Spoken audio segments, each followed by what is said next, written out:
Hey everyone, welcome to today's live stream and this week's live stream. So, when I set up this live stream, I actually didn't really have a topic that I specifically wanted to talk about, but now I have a couple things that I want to talk about. So, today I'm going to be talking about number one, um, some upcoming changes to video content on the channel. And then today's topic is going to be about the expectations versus the reality of living with something like migraines. So, I first want to start off with this new content schedule. So, you guys may or may not have noticed in the past few months that my schedule has been changing pretty much constantly. So I've been like just trying to find the right balance between all the different types of content that can put out on all these different types of platforms and the best way to, take advantage of all of those, but without um without doing it too much or being too repetitive. So, my goal from now on is from I'm going to be doing the weekly live streams. They may be more than one in a week sometimes. It's going to depend on my actual work schedule on when I can get those in. And then with the other videos, I want to keep the vlogs to about once a month because I think that's about ideal for the vlogs. I really like that, and it allows me to get in highlights that kind of happen throughout the month or things that come up, and I can just quickly come on and just say my thoughts, or I can take some from the live stream if I have to. But the thing that I'm going to be changing is from the live streams, I'm going to be coming up with short videos because I know not everyone wants to sit here and watch a video that's 30, 40, 45 minutes long. And who knows, eventually these could get to be even longer than that. I know as someone who loves watching creators that do live streams, it can be really hard to find balance, to find time to watch really long live streams if you have other things that you're trying to do. So I'm going to be kind of making these into shorter videos. Now, I actually do screen record these videos so that they're in better quality, but I can also download the video from the YouTube Live. So we'll see. I might mix that up sometimes. I'm not really sure yet. So yeah, that's kind of what's going on with that.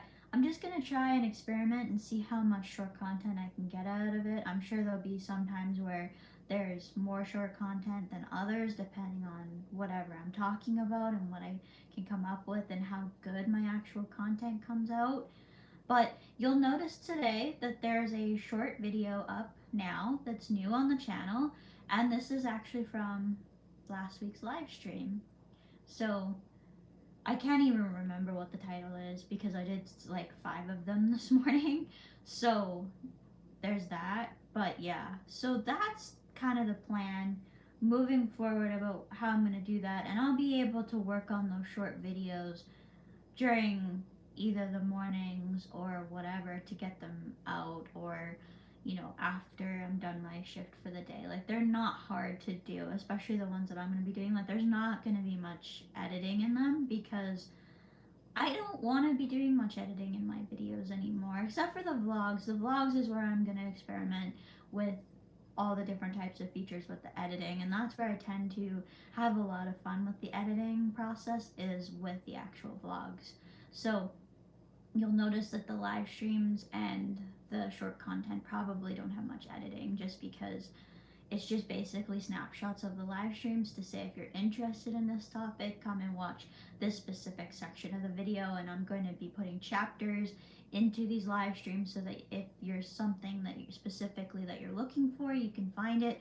Or if you want to say, well, I talked about this change to the channel and you only want to see the changes to the channel, that'll be labeled as well. So yeah, that's what I wanted to talk about for this particular um, stream with regards to what's going to be changing. So now I want to actually get into the content of this particular video. And to do this, I have notes written down on here. So I'm going to be doing this at the table.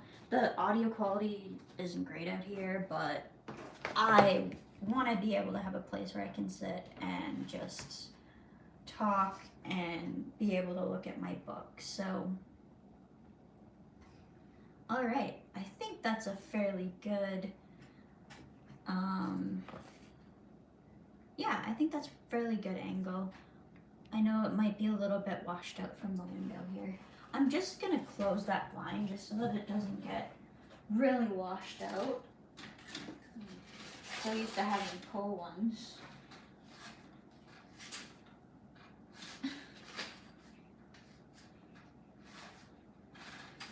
Here, maybe I'll be.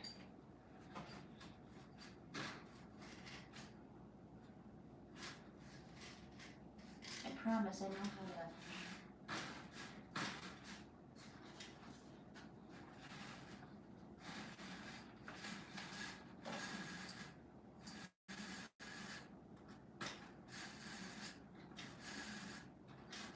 Okay, that should help. All right, there we go. That should help a bit with the light coming in the background there. Hopefully it's not too dark. Maybe I'll turn on the actual light here, just so that I can get all the light I require. I don't know, it's really hard to tell sometimes exactly how good the quality of the video is, but it's definitely probably best when you're watching live. But anyways, so the thing I want to talk about today is ideal days versus the reality. So I think all of us, have the picture of what we consider our ideal day would be. And the ideal day versus the reality of the situation is that the reality of the situation is we very rarely probably will have a good day or the perfect ideal day. That's kind of what I like to call the perfect scenario. So I'll give you an example of this. What I would say my ideal day is one in which I have little to no fatigue. That means that I can go do a workout, have a shower, and do everything that I want to do in a day without the need to take a rest. That almost hardly ever happens. I've had to incorporate rest breaks into my workouts so that I can properly function. And actually, I don't mention this very much, but I also think the timing of breaks at work is really, really important as well. So at my job, I'm just gonna swing this out at my job, we get breaks. So usually I'm working a 6, 7, or 8 hour shift. And a 6-hour shift, I get 2 breaks if I want to take 2 15s, or I can take 1 half an hour. I do either. And it depends on my mood on whatever I want. But I usually do the 1 break that's a half an hour. And then on a 7, I get 2 15s and an hour lunch. Same on an 8.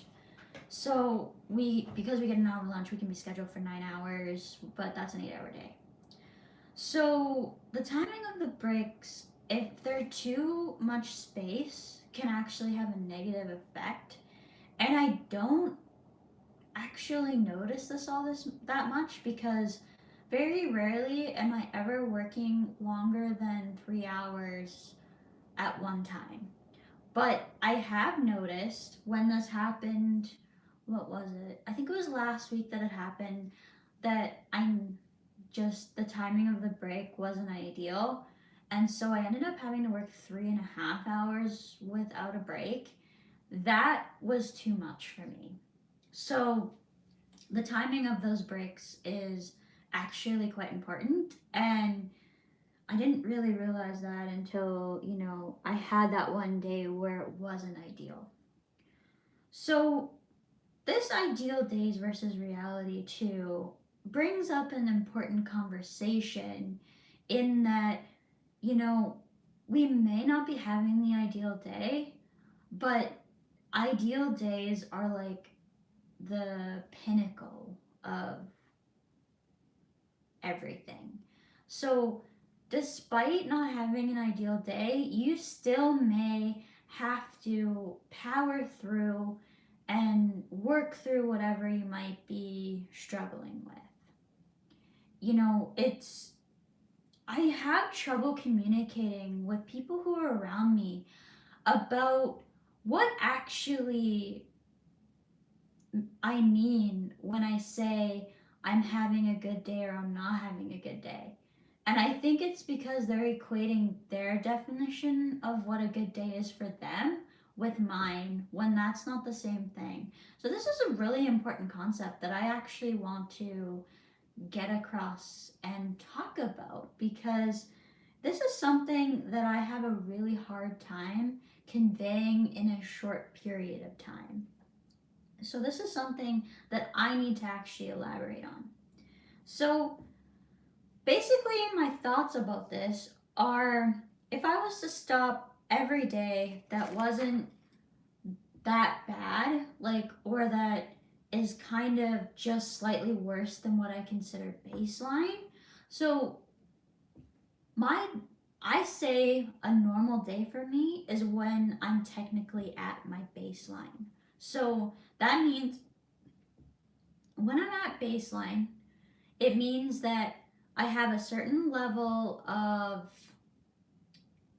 fatigue. It means I have a certain level of pain. It means I have a certain level of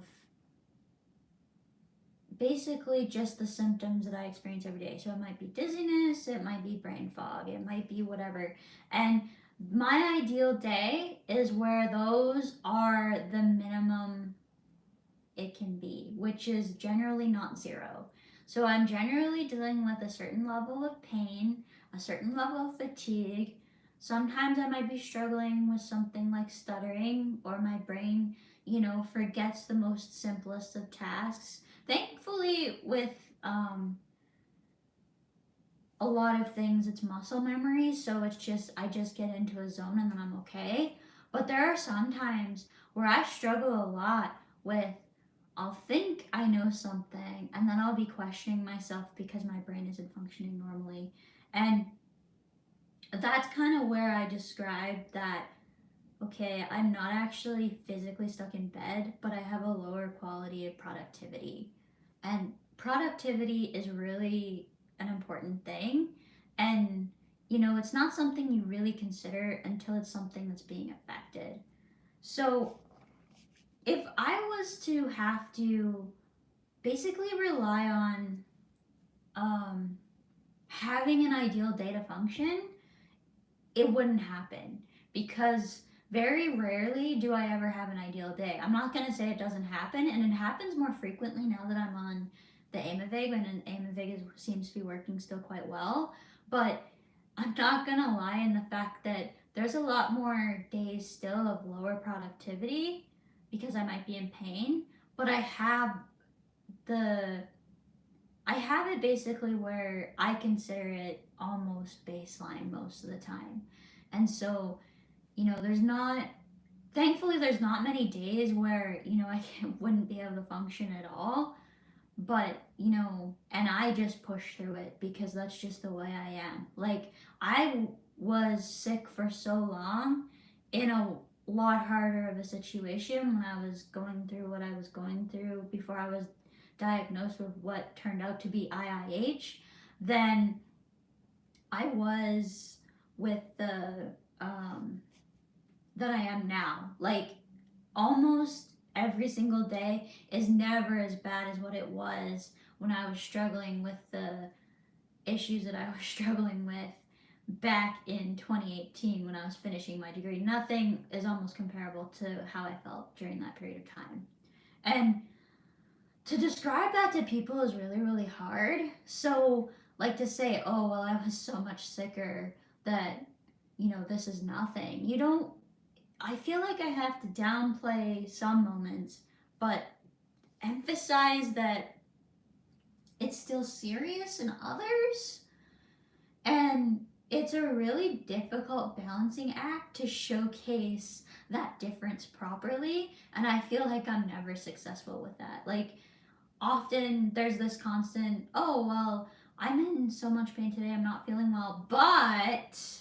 And then I go into why I should be, not complaining. Because there's this voice that I have in my head that is like, but you're not that bad because you're able to function, you're able to get out of bed, you're able to do all these things, and you're still able to do it. You just may have to do it in a different way, basically. And I don't think people quite understand that, just how much you're having to power through because, it's not an ideal day, but you don't have the ability to explain that in a quick way that they'll understand.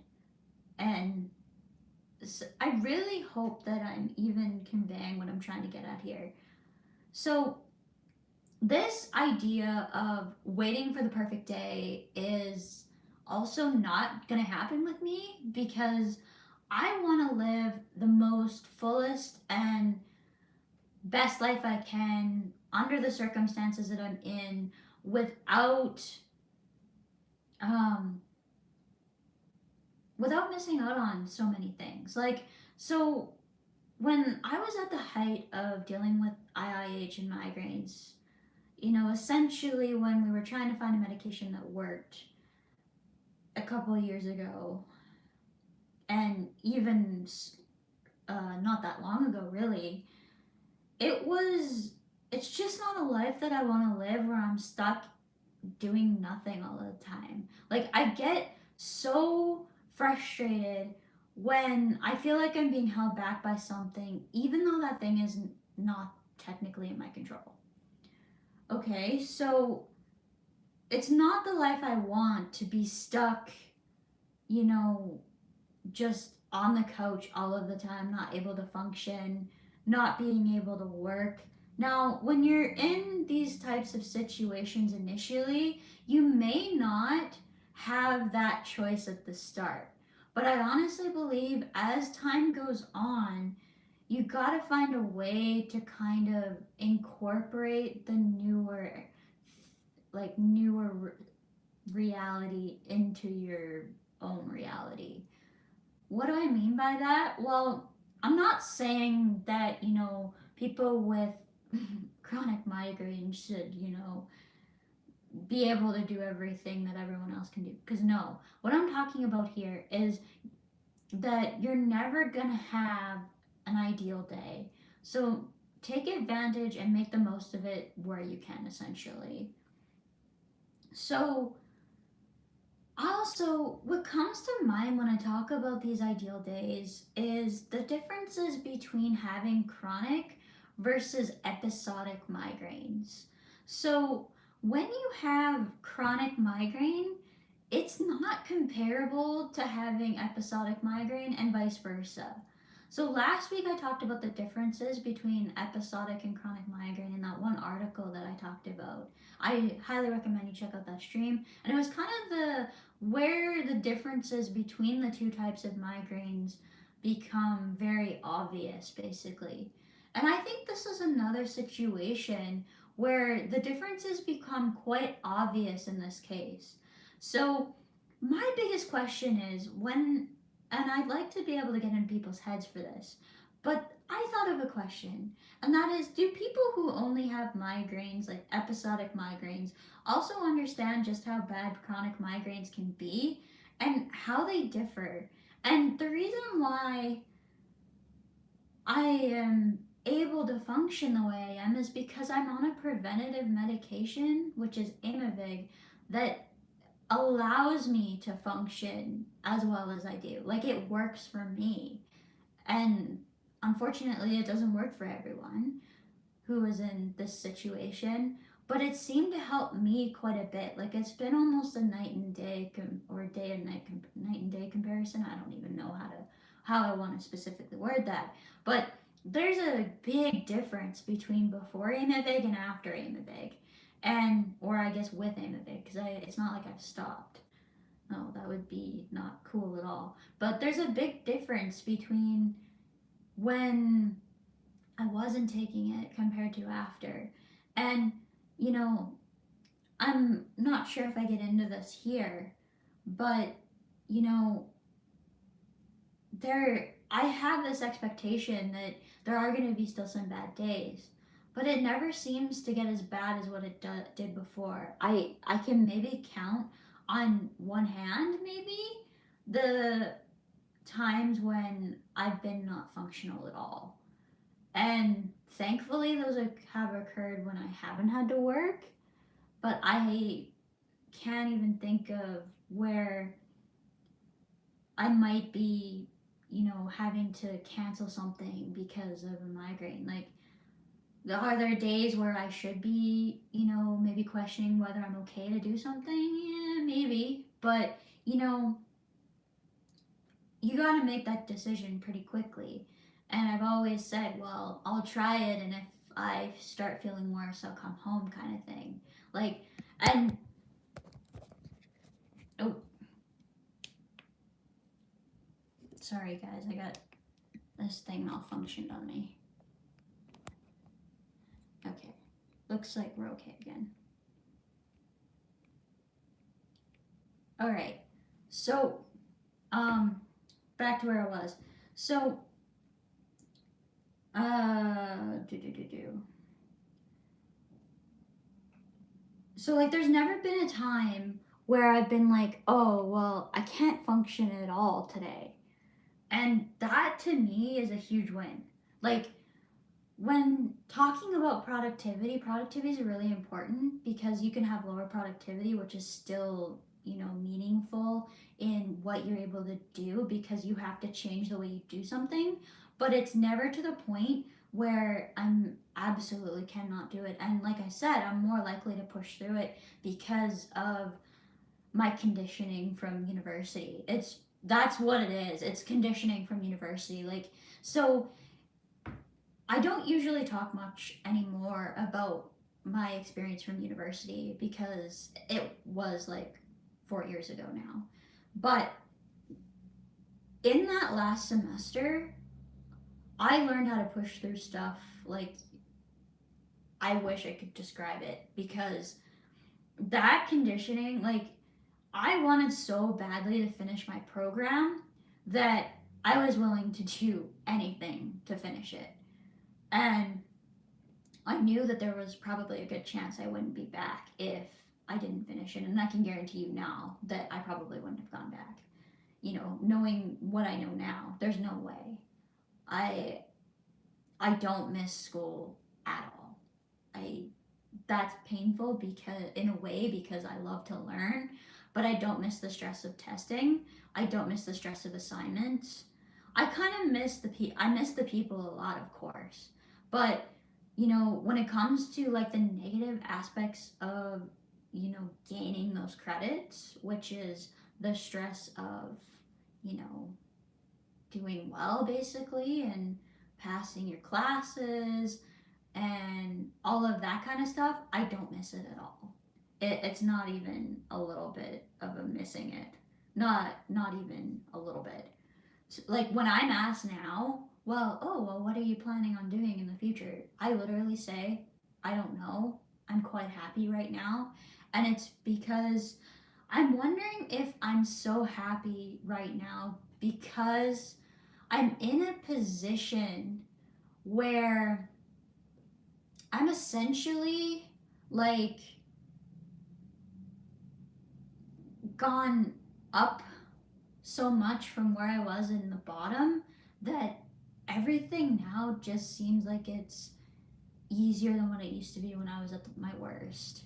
And, I'm wondering if I'm happy because I've gotten back probably 75 to 85%. It's a pretty big range of where I was before. So, like, I'm going to get into in a second what um, normal means and what, I've had to adjust.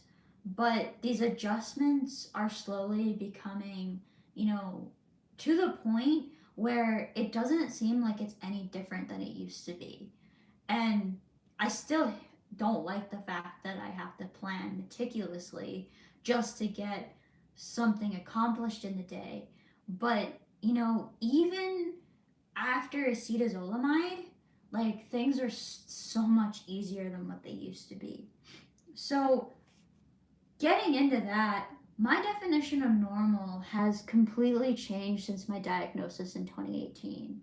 A good day is not a perfect day, and I may be still dealing with symptoms and other things, but if I'm not mentioning it, it's probably because it's not to the point where it's really affecting me all that much. That doesn't mean that it's not affecting me at all, though. And it doesn't mean that if I'm not mentioning something that's, hurting or that, you know, I'm struggling that day, it doesn't mean that I'm having my ideal day. It just means that if I am experiencing anything, it's not worth talking about because, it's that baseline level, or it may be slightly, a little worse than baseline, but it's never to the point where it's really, really bad in those cases. Like, I may say, like, may mention to some people around me, oh, well, I'm not feeling well today. You know, this could be why, but, I'm just not feeling well today. But I'm still here, and that's what matters to me. So if you hear me say that, I'm probably in a lot more pain than what you're picturing, but it's it's not to the point where I know I can't function and do my job to the best of my ability. Like, I think there would be a point where I would say, I literally cannot do this today. I probably should take the day to rest. That would probably happen, and I kind of know where that line is. But that being said, I'm kind of bad for just, trying, and then, well, I'm here, I might as well push through it, right? It's conditioning from when I was in school. It's not something that is an easy thing to break.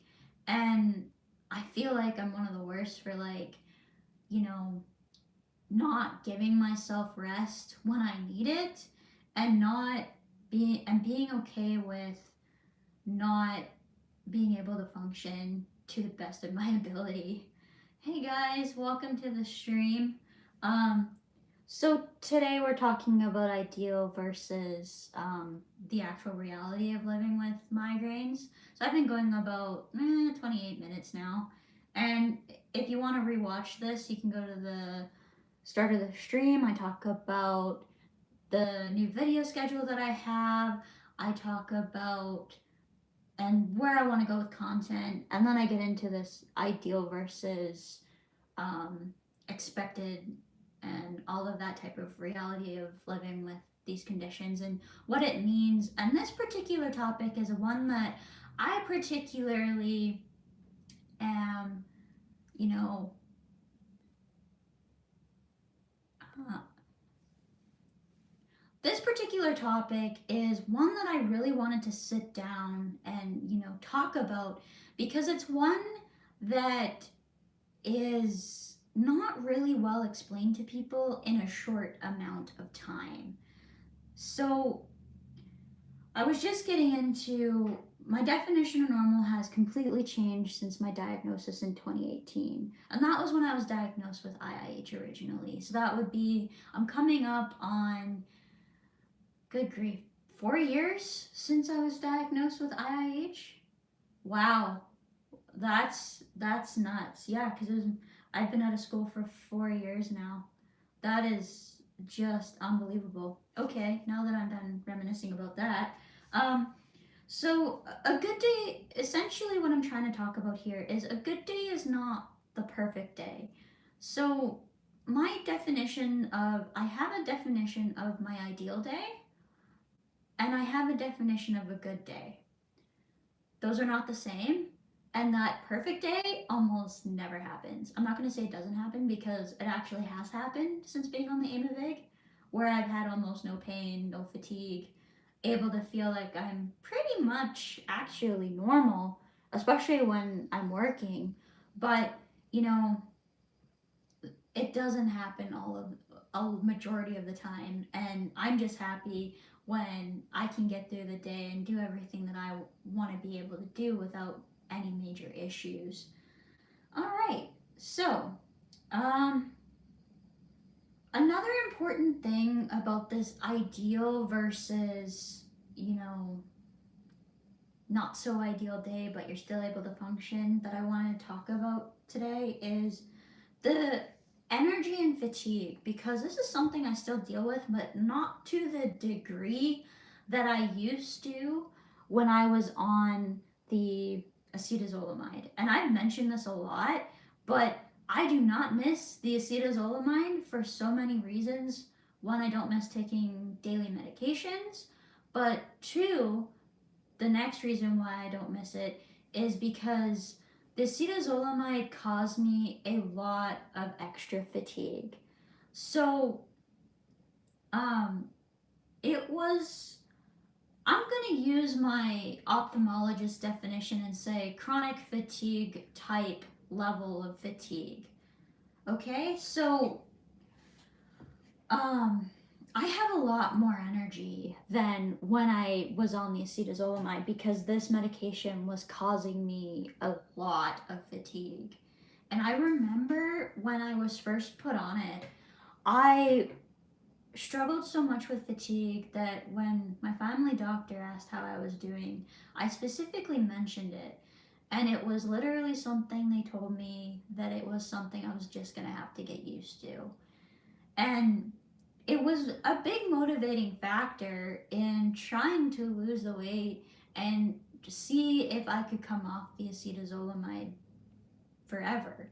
That was the motivating factor. So I'm really thankful that my IIH has gone into remission and I no longer need the acetazolamide.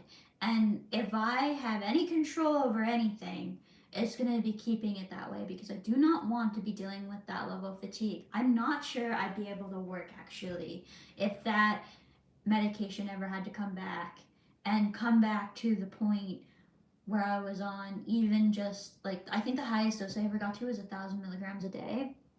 And even at that level, it was too much. Too much fatigue. Like I felt like the days were long then. And now, it's not, it's so much better than it used to be.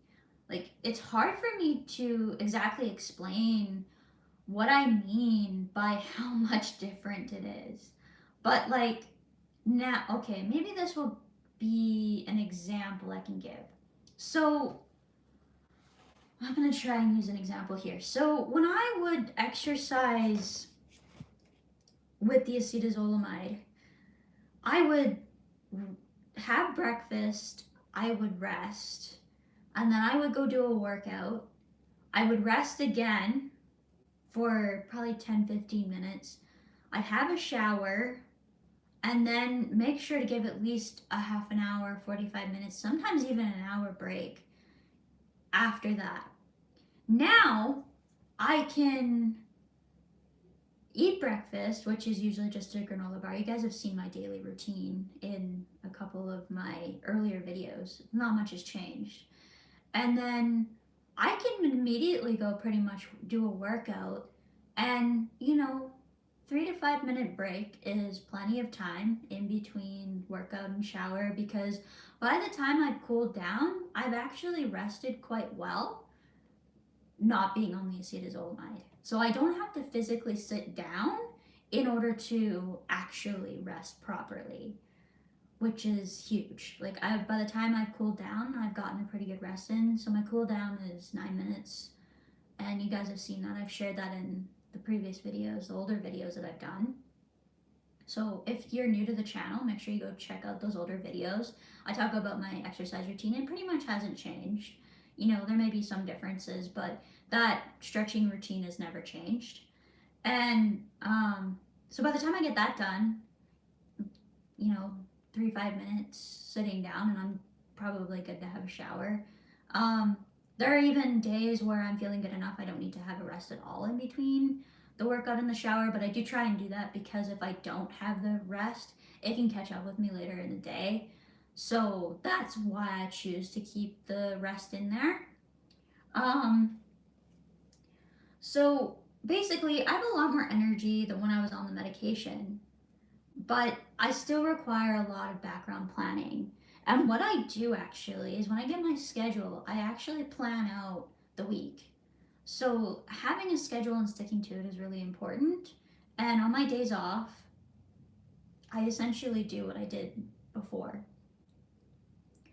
And what the difference is that I try to get in so many hours of not doing much at all so that I'm actually resting, so that when I go back and have to do more more days of work in a row, I've actually made sure I've gotten enough rest. Because when I'm doing a lot of video content, I'm using my brain a lot, and that can actually burn me out if I don't actually take the proper rest that I need, which is why I've cut down so much on doing content, because I am really nervous about burning out and not having the motivation to be creative, because when I burn out, I don't feel like being creative.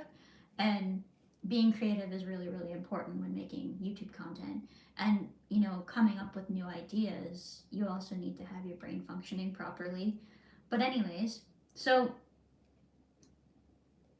this type of background planning is what I have to do to make it through the day without being exhausted.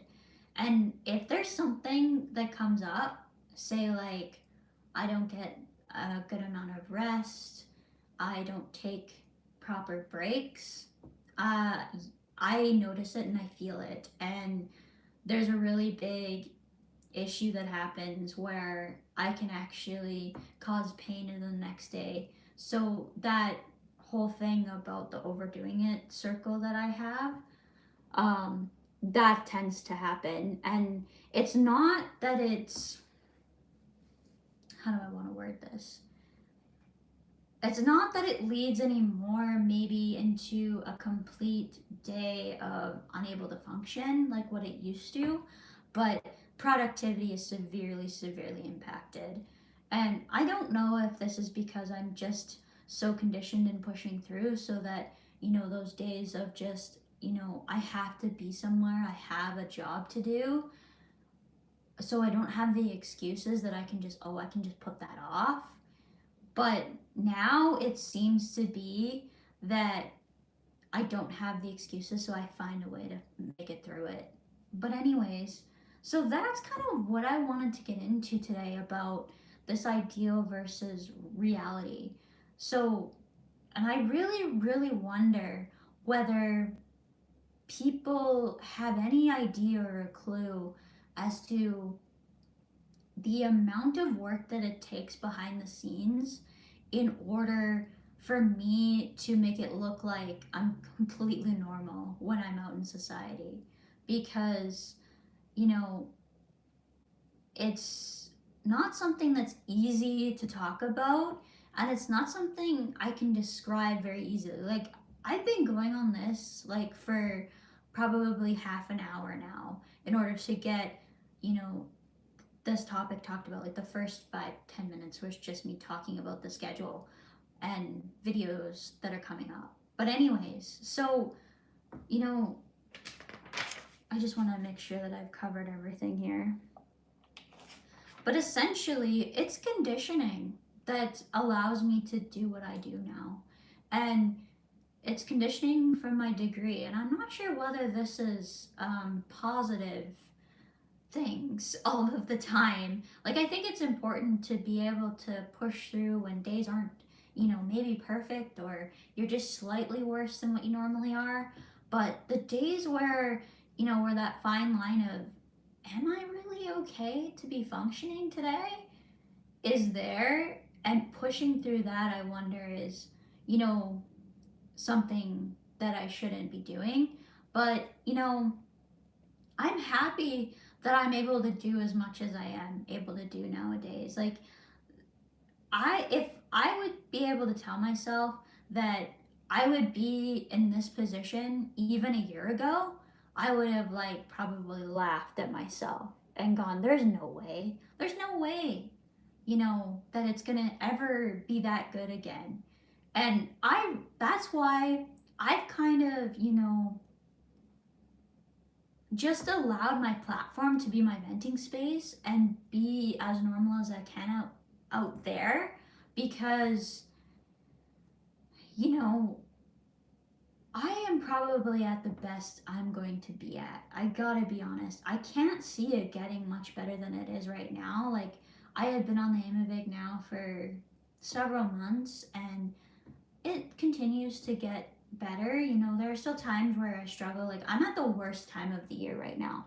Like, with the weather that we've been having, it's been so up and down. Like, I've been really, really struggling with my migraines. I've actually mentioned this to people that I know. And, you know, it's been a really rough spring this year.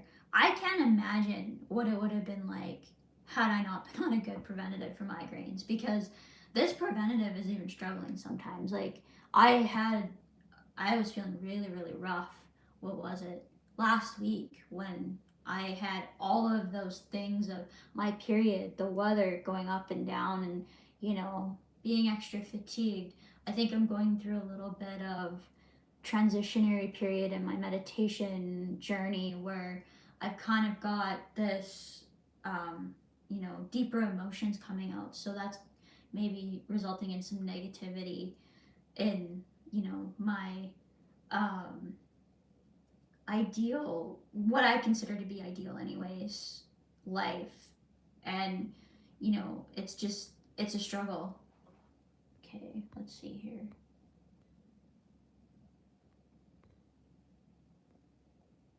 Okay.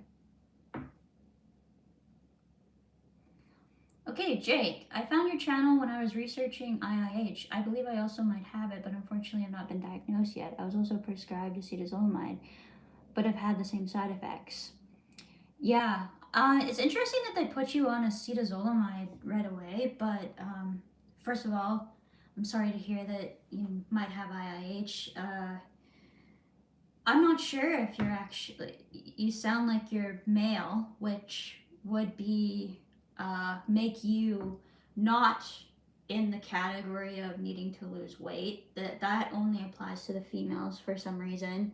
Um, and I don't want to give, like, I don't give medical advice on my channel. I legally can't. And even if I was a doctor, I legally couldn't either, because you gotta have liability protections for all of that. But yeah, I'm sorry to hear that you might be going through this. And if you're a guy, I don't know much about idiopathic intracranial hypertension in men, because I have what is considered primary, or had what is considered like the primary idiopathic intracranial hypertension. So the one where I fit all the definitions. So I was female, childbearing age, obese at the time I was diagnosed. Although most of my weight gain actually happened after I had first initially started getting the double vision. So I'm not convinced that the weight actually caused it. I really wonder sometimes whether there was a factor of the weight was a symptom that something was actually wrong, because my in my MRI results, when they had that on the system, I was actually able to read through that, because we have an e-health system where we're able to read radiology results in here where I live. And it said that I had partial empty cella syndrome, which is a sign that could be IIH on the MRI. And from what I understand, that can actually indicate that your pituitary may be affected. And so that is a major regulator of a bunch of hormones. So it wouldn't surprise me if the weight issue wasn't the direct cause, but could have been the result of the underlying problem. So I'm sorry to hear about the possibility of having IIH. It's not an easy diagnosis, and like I said, don't be afraid to ask questions. You're gonna be, if you are male, you're gonna be in a completely different situation than a lot of the things you're gonna find online. And I guess my piece of advice to you is try to get your family and friends to understand that you're not the typical case if you are a male, and all of that, because they'll look up idiopathic intracranial hypertension, and the first thing that's going to pop up on Google is, the risk factors and what I just mentioned. And so I think the most important thing to understand when you're not in those categories is to understand that you don't fit the typical definition of what is typically found. So you're probably, the result of why you have it is going to be a lot more complicated, and your treatment is going to be completely different than what mine was, because for me it was them trying to figure out whether weight loss would help, I think, at the start. And when they noticed that my optic nerve swelling went down with weight loss, which is kind of what they expected it to be, because that is a big thing. But I don't think it's going to be a typical journey about like what you're going to see from me and what you're going to experience with yourself, just because if you're in that not so typical definition, it's going to be completely different. And I mean, even people who do fit those and they notice that weight loss doesn't help, I'm sure there are those people who have legitimately tried weight loss and have actually lost weight and not had it help, and have had to go, more surgical options. Now, I don't know much about the surgical options as far as the shunts, so I don't talk about it because I only talk about my experiences. Um, I'm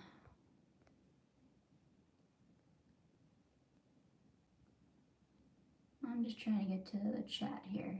Okay. So I'm still not sure if that's what it is for me, but it was considered a possibility after ruling out everything else. I believe that's why it was prescribed. Yeah, it likely that's why they have prescribed the medication, I would say too.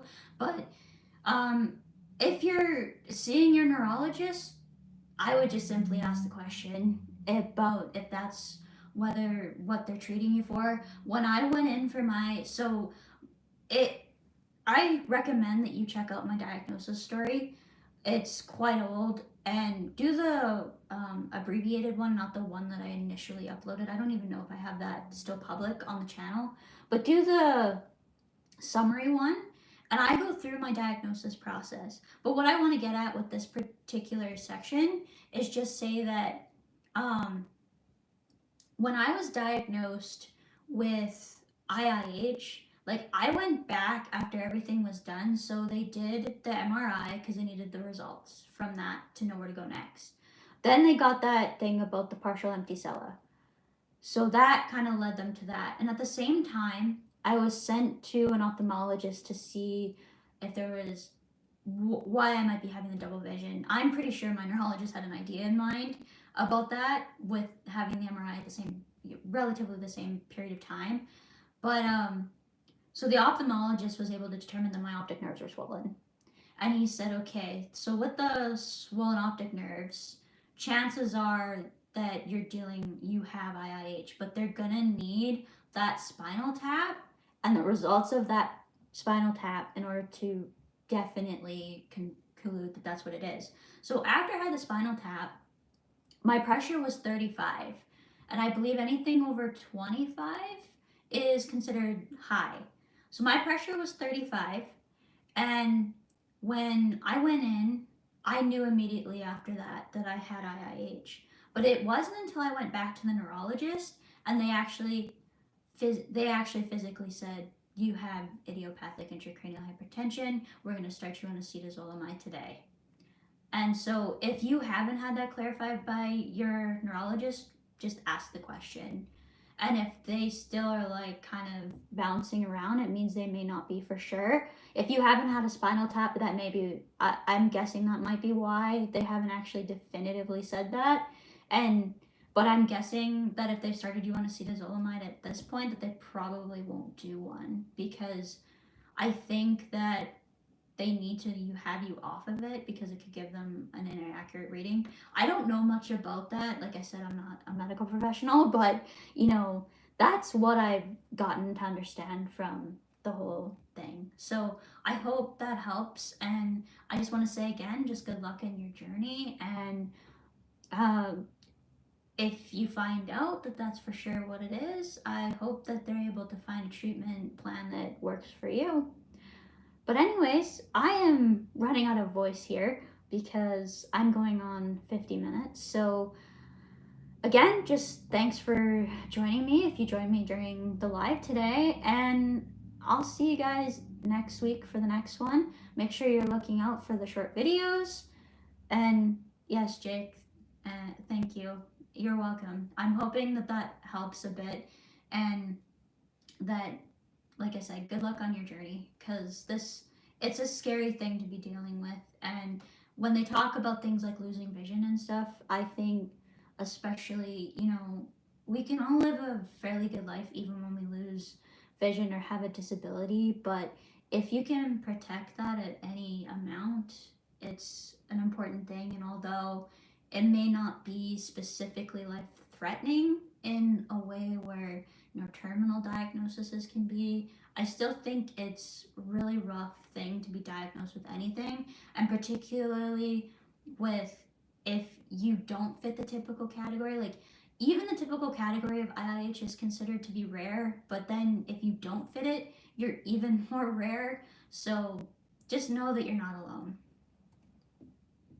Yeah, that's essentially the end of this one. All right, guys, before I start crying now, because I'm just, it just makes me think back to the start of all of this, the overwhelming of everything, basically. But anyways, thanks for joining me, and I'll see you hopefully next week. Bye for now.